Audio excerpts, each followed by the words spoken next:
Pride and Prejudice by Jane Austen. Chapter 21.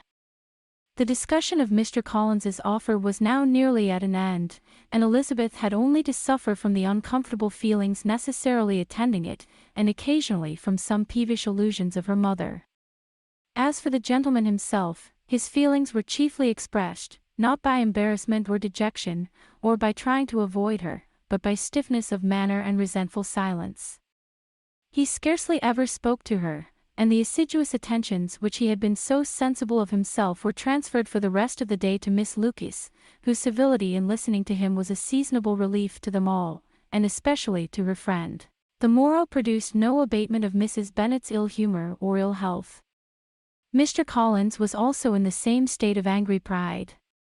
Elizabeth had hoped that his resentment might shorten his visit, but his plan did not appear in the least affected by it. He was always to have gone on Saturday, and to Saturday he meant to stay. After breakfast, the girls walked to Meryton to inquire if Mr. Wickham were returned, and to lament over his absence from the Netherfield ball. He joined them on their entering the town, and attended them to their aunt's, where his regret and vexation, and the concern of everybody, was well talked over. To Elizabeth, however, he voluntarily acknowledged that the necessity of his absence had been self-imposed. "I found," said he, as the time drew near, "that I had better not meet Mr. Darcy, that to be in the same room, the same party with him for so many hours together, might be more than I could bear, and that scenes might arise unpleasant to more than myself." She highly approved his forbearance, and they had leisure for a full discussion of it, and for all the commendation which they civilly bestowed on each other, as Wickham and another officer walked back with them to Longbourn, and during the walk he particularly attended to her. His accompanying them was a double advantage. She felt all the compliment it offered to herself, and it was most acceptable as an occasion of introducing him to her father and mother. Soon after their return, a letter was delivered to Miss Bennet. It came from Netherfield.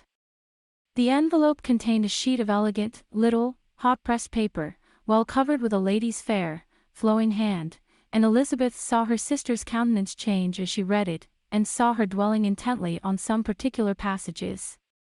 Jane recollected herself soon, and putting the letter away, tried to join with her usual cheerfulness in the general conversation, but Elizabeth felt an anxiety on the subject which drew off her attention even from Wickham, and no sooner had he and his companion taken leave, than a glance from Jane invited her to follow her upstairs.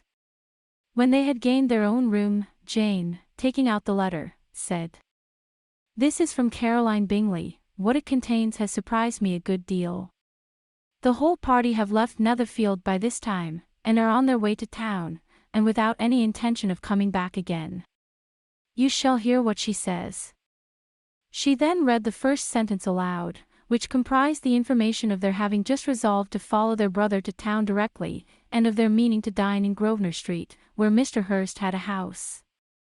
The next was in these words: "I do not pretend to regret anything I shall leave in Hertfordshire, except your society, my dearest friend, but we will hope, at some future period, to enjoy many returns of that delightful intercourse we have known, and in the meanwhile may lessen the pain of separation by a very frequent and most unreserved correspondence.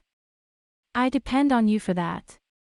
To these high-flown expressions Elizabeth listened with all the insensibility of distrust, and though the suddenness of their removal surprised her, she saw nothing in it really to lament.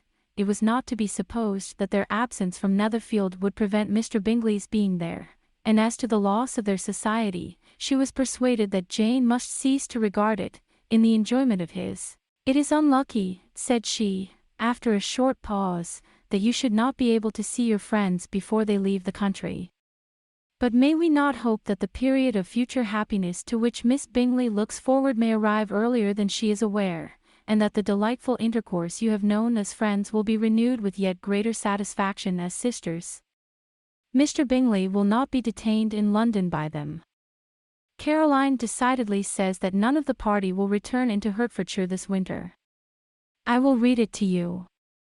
When my brother left us yesterday, he imagined that the business which took him to London might be concluded in 3 or 4 days, but as we are certain it cannot be so, and at the same time convinced that when Charles gets to town he will be in no hurry to leave it again, we have determined on following him thither, that he may not be obliged to spend his vacant hours in a comfortless hotel. Many of my acquaintances are already there for the winter. I wish that I could hear that you, my dearest friend, had any intention of making one of the crowd, but of that I despair. I sincerely hope your Christmas in Hertfordshire may abound in the gaieties which that season generally brings, and that your beaux will be so numerous as to prevent your feeling the loss of the three of whom we shall deprive you. It is evident by this, added Jane, that he comes back no more this winter. It is only evident that Miss Bingley does not mean that he should. Why will you think so? It must be his own doing. He is his own master. But you do not know all. I will read you the passage which particularly hurts me. I will have no reserves from you. Mr. Darcy is impatient to see his sister, and, to confess the truth, we are scarcely less eager to meet her again. I really do not think Georgiana Darcy has her equal for beauty, elegance, and accomplishments, and the affection she inspires in Louisa and myself is heightened into something still more interesting, from the hope we dare entertain of her being hereafter our sister. I do not know whether I ever before mentioned to you my feelings on this subject, but I will not leave the country without confiding them, and I trust you will not esteem them unreasonable. My brother admires her greatly already. He will have frequent opportunity now of seeing her on the most intimate footing. Her relations all wish the connection as much as his own, and his sister's partiality is not misleading me, I think, when I call Charles most capable of engaging any woman's heart. With all these circumstances to favor an attachment, and nothing to prevent it, am I wrong, my dearest Jane, in indulging the hope of an event which will secure the happiness of so many? What do you think of this sentence, my dear Lizzie? Said Jane as she finished it. Is it not clear enough? Does it not expressly declare that Caroline neither expects nor wishes me to be her sister, that she is perfectly convinced of her brother's indifference, and that if she suspects the nature of my feelings for him, she means, most kindly, to put me on my guard? Can there be any other opinion on the subject? Yes, there can, for mine is totally different. Will you hear it? Most willingly. You shall have it in a few words. Miss Bingley sees that her brother is in love with you, and wants him to marry Miss Darcy. She follows him to town in hope of keeping him there, and tries to persuade you that he does not care about you. Jane shook her head. Indeed, Jane, you ought to believe me. No one who has ever seen you together can doubt his affection. Miss Bingley, I am sure, cannot. She is not such a simpleton. Could she have seen half as much love in Mr. Darcy for herself, she would have ordered her wedding clothes. But the case is this, we are not rich enough or grand enough for them, and she is the more anxious to get Miss Darcy for her brother, from the notion that when there has been one intermarriage, she may have less trouble in achieving a second, in which there is certainly some ingenuity, and I dare say it would succeed, if Miss de Bourgh were out of the way.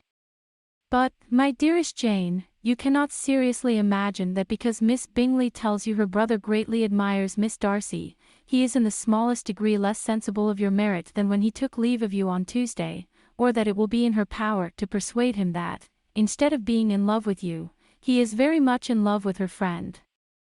If we thought alike of Miss Bingley, replied Jane, your representation of all this might make me quite easy. But I know the foundation is unjust. Caroline is incapable of wilfully deceiving anyone, and all that I can hope in this case is that she is deceiving herself. That is right. You could not have started a more happy idea, since you will not take comfort in mine. Believe her to be deceived, by all means. You have now done your duty by her, and must fret no longer. But, my dear sister, can I be happy, even supposing the best, in accepting a man whose sisters and friends are all wishing him to marry elsewhere? You must decide for yourself, said Elizabeth, and if, upon mature deliberation, you find that the misery of disobliging his two sisters is more than equivalent to the happiness of being his wife, I advise you by all means to refuse him. How can you talk so? Said Jane, faintly smiling. You must know that though I should be exceedingly grieved at their disapprobation, I could not hesitate. I did not think you would, and that being the case, I cannot consider your situation with much compassion. But if he returns no more this winter, my choice will never be required. 1,000 things may arise in 6 months. The idea of his returning no more Elizabeth treated with the utmost contempt.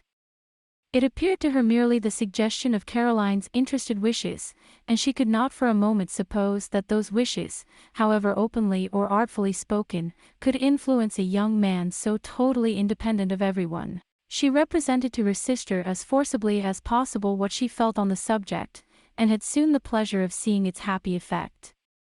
Jane's temper was not desponding, and she was gradually led to hope, though the diffidence of affection sometimes overcame the hope, that Bingley would return to Netherfield and answer every wish of her heart. They agreed that Mrs. Bennet should only hear of the departure of the family, without being alarmed on the score of the gentleman's conduct, but even this partial communication gave her a great deal of concern, and she bewailed it as exceedingly unlucky that the ladies should happen to go away just as they were all getting so intimate together. After lamenting it, however, at some length, she had the consolation that Mr. Bingley would be soon down again and soon dining at Longbourn, and the conclusion of all was the comfortable declaration, that though he had been invited only to a family dinner, she would take care to have 2 full courses. Chapter 22. The Bennets were engaged to dine with the Lucases, and again during the chief of the day was Miss Lucas so kind as to listen to Mr. Collins. Elizabeth took an opportunity of thanking her. "It keeps him in good humor," said she, "and I am more obliged to you than I can express." Charlotte assured her friend of her satisfaction in being useful, and that it amply repaid her for the little sacrifice of her time. This was very amiable, but Charlotte's kindness extended farther than Elizabeth had any conception of. Its object was nothing else than to secure her from any return of Mr. Collins's addresses, by engaging them towards herself.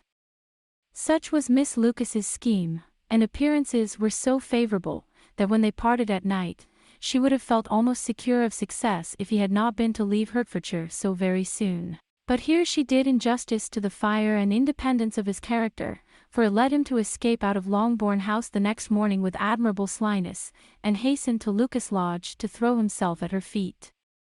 He was anxious to avoid the notice of his cousins, from a conviction that if they saw him depart, they could not fail to conjecture his design, and he was not willing to have the attempt known till its success might be known likewise, for though feeling almost secure, and with reason, for Charlotte had been tolerably encouraging, he was comparatively diffident since the adventure of Wednesday. His reception, however, was of the most flattering kind. Miss Lucas perceived him from an upper window as he walked towards the house, and instantly set out to meet him accidentally in the lane. But little had she dared to hope that so much love and eloquence awaited her there. In as short a time as Mr. Collins's long speeches would allow, everything was settled between them to the satisfaction of both, and as they entered the house he earnestly entreated her to name the day that was to make him the happiest of men, and though such a solicitation must be waived for the present, the lady felt no inclination to trifle with his happiness. The stupidity with which he was favored by nature must guard his courtship from any charm that could make a woman wish for its continuance, and Miss Lucas, who accepted him solely from the pure and disinterested desire of an establishment, cared not how soon that establishment were gained. Sir William and Lady Lucas were speedily applied to for their consent, and it was bestowed with a most joyful alacrity. Mr. Collins's present circumstances made it a most eligible match for their daughter, to whom they could give little fortune, and his prospects of future wealth were exceedingly fair. Lady Lucas began directly to calculate, with more interest than the matter had ever excited before, how many years longer Mr. Bennet was likely to live, and Sir William gave it as his decided opinion, that whenever Mr. Collins should be in possession of the Longbourn estate, it would be highly expedient that both he and his wife should make their appearance at St. James's. The whole family, in short, were properly overjoyed on the occasion. The younger girls formed hopes of coming out a year or 2 sooner than they might otherwise have done, and the boys were relieved from their apprehension of Charlotte's dying an old maid. Charlotte herself was tolerably composed. She had gained her point, and had time to consider of it. Her reflections were in general satisfactory. Mr. Collins, to be sure, was neither sensible nor agreeable, his society was irksome, and his attachment to her must be imaginary. But still he would be her husband. Without thinking highly either of men or matrimony, marriage had always been her object. It was the only provision for well-educated young women of small fortune, and however uncertain of giving happiness, must be their pleasantest preservative from want. This preservative she had now obtained, and at the age of 27, without having ever been handsome, she felt all the good luck of it. The least agreeable circumstance in the business was the surprise it must occasion to Elizabeth Bennet, whose friendship she valued beyond that of any other person. Elizabeth would wonder, and probably would blame her, and though her resolution was not to be shaken, her feelings must be hurt by such a disapprobation. She resolved to give her the information herself, and therefore charged Mr. Collins, when he returned to Longbourn to dinner, to drop no hint of what had passed before any of the family.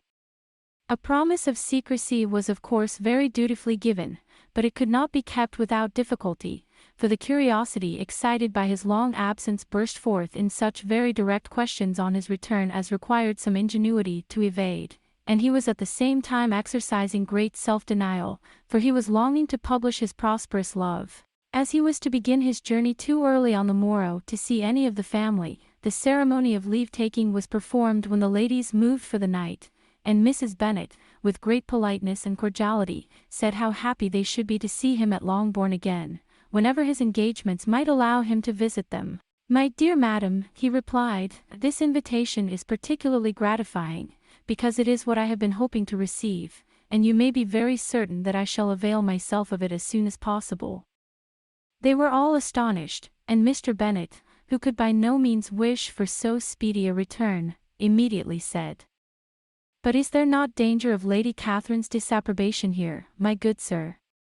You had better neglect your relations than run the risk of offending your patroness." "My dear sir," replied Mr. Collins, "I am particularly obliged to you for this friendly caution, and you may depend upon my not taking so material a step without her ladyship's concurrence. You cannot be too much upon your guard. Risk anything rather than her displeasure, and if you find it likely to be raised by your coming to us again, which I should think exceedingly probable, stay quietly at home, and be satisfied that we shall take no offense. Believe me, my dear sir, my gratitude is warmly excited by such affectionate attention, and depend upon it, you will speedily receive from me a letter of thanks for this, and for every other mark of your regard during my stay in Hertfordshire. As for my fair cousins, though my absence may not be long enough to render it necessary, I shall now take the liberty of wishing them health and happiness, not excepting my cousin Elizabeth." With proper civilities the ladies then withdrew, all of them equally surprised that he meditated a quick return. Mrs. Bennet wished to understand by it that he thought of paying his addresses to one of her younger girls, and Mary might have been prevailed on to accept him. She rated his abilities much higher than any of the others. There was a solidity in his reflections which often struck her, and though by no means so clever as herself, she thought that if encouraged to read and improve himself by such an example as hers, he might become a very agreeable companion. But on the following morning, every hope of this kind was done away. Miss Lucas called soon after breakfast, and in a private conference with Elizabeth related the event of the day before. The possibility of Mr. Collins's fancying himself in love with her friend had once occurred to Elizabeth within the last day or two, but that Charlotte could encourage him seemed almost as far from possibility as she could encourage him herself, and her astonishment was consequently so great as to overcome at first the bounds of decorum, and she could not help crying out, "Engaged to Mr. Collins! My dear Charlotte, impossible!" The steady countenance which Miss Lucas had commanded in telling her story, gave way to a momentary confusion here on receiving so direct a reproach, though, as it was no more than she expected, she soon regained her composure, and calmly replied, "Why should you be surprised, my dear Eliza? Do you think it incredible that Mr. Collins should be able to procure any woman's good opinion, because he was not so happy as to succeed with you?" But Elizabeth had now recollected herself, and making a strong effort for it, was able to assure with tolerable firmness that the prospect of their relationship was highly grateful to her, and that she wished her all imaginable happiness. I see what you are feeling, replied Charlotte. You must be surprised, very much surprised, so lately as Mr. Collins was wishing to marry you. But when you have had time to think it over, I hope you will be satisfied with what I have done. I am not romantic, you know, I never was. I ask only a comfortable home, and considering Mr. Collins's character, connection, and situation in life, I am convinced that my chance of happiness with him is as fair as most people can boast on entering the marriage state. Elizabeth quietly answered undoubtedly, and after an awkward pause, they returned to the rest of the family. Charlotte did not stay much longer, and Elizabeth was then left to reflect on what she had heard.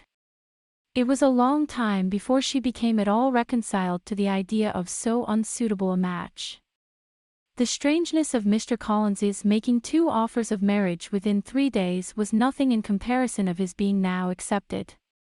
She had always felt that Charlotte's opinion of matrimony was not exactly like her own, but she had not supposed it to be possible that, when called into action, she would have sacrificed every better feeling to worldly advantage. Charlotte, the wife of Mr. Collins, was a most humiliating picture. And to the pang of a friend disgracing herself and sunk in her esteem, was added the distressing conviction that it was impossible for that friend to be tolerably happy in the lot she had chosen.